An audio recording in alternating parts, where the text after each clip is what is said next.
السلام علیکم ورحمۃ اللہ وبرکاتہ۔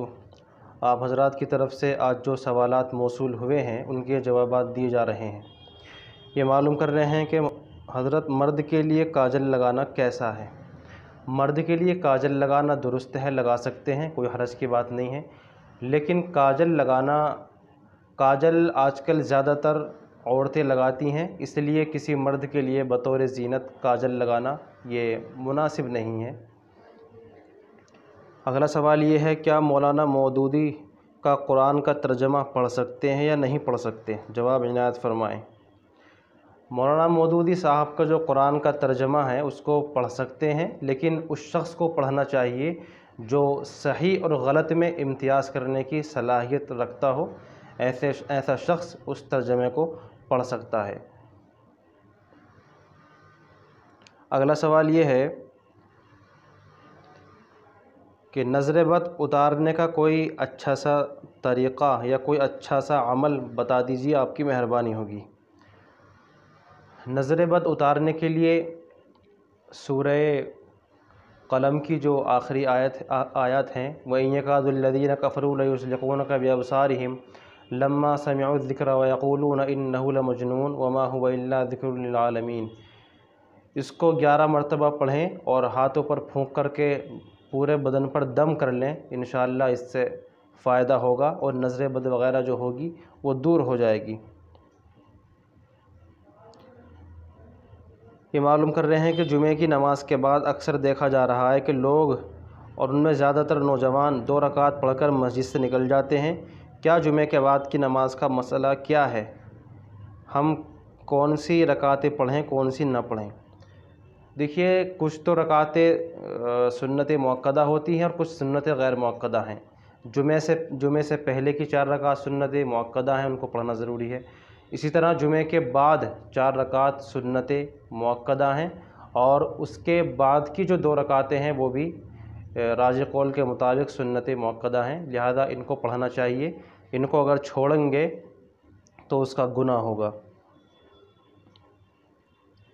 اگلا سوال یہ ہے کہ رمضان میں جو کپڑے اور زیورات پہنے جاتے ہیں ان کا حساب و کتاب نہیں ہوتا، اس کی وضاحت فرمائیں۔ یہ بات قرآن اور حدیث سے ثابت نہیں ہے۔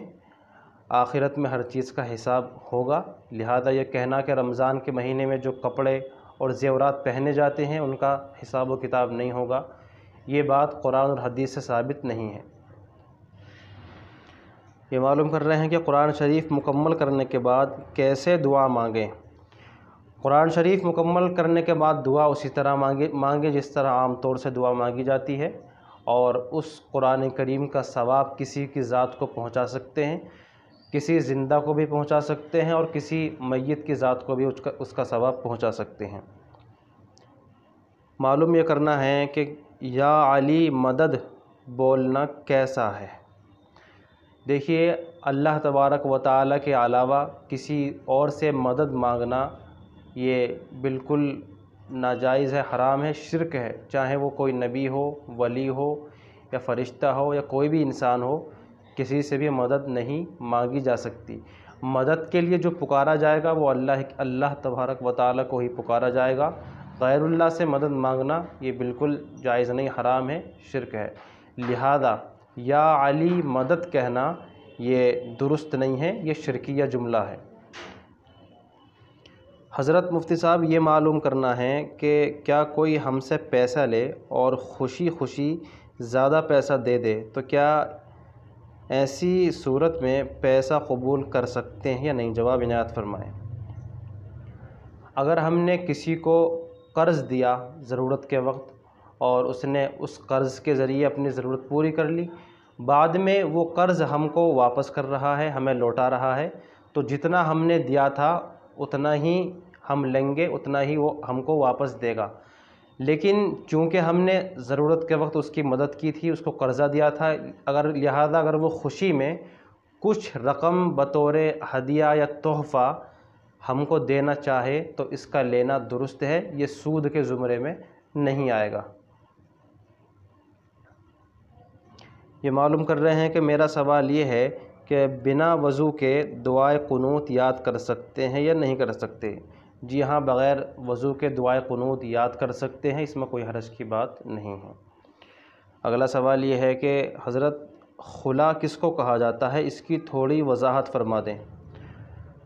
دیکھیے، مرد اور عورت کے درمیان جو نکاح کا رشتہ ہے، اگر دونوں کے درمیان نباہ نہیں ہو پا رہا ہے تو اس رشتے کو ختم کرنے کے لیے مرد کو طلاق کا اختیار دیا گیا ہے۔